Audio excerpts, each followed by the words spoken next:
projected cost, ano? Ang projection nyo sa cost to import is 250. I have here some, we call this from the records of the Bureau of Customs, ano?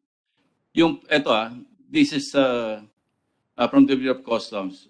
And I'd like Commissioner Guerrero to confirm this because this came from you. Pork importers even without an increase in demand and the lowering of tariff are already profiting by a significant margin.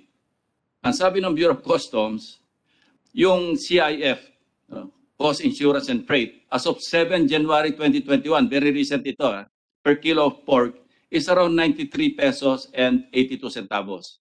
Is that a correct figure, Commissioner Jagger? Yes, sir. Yes, 93 pesos and 82 centavos.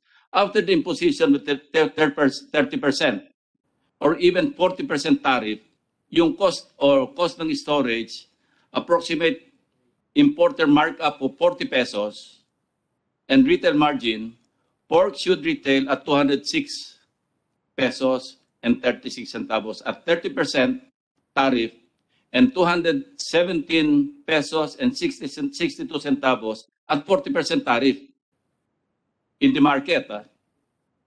So yung pork, ngayon nag-400 na nga pero it used to be at 340 yung Kasim at saka 380 do sa Liempo. So ang profit nila more than 100 pesos pa rin. So if we lower the tariff from 30 to 5, you can just imagine the profit or the margin of profit ng mga importers or even retailers. Secretary Carl?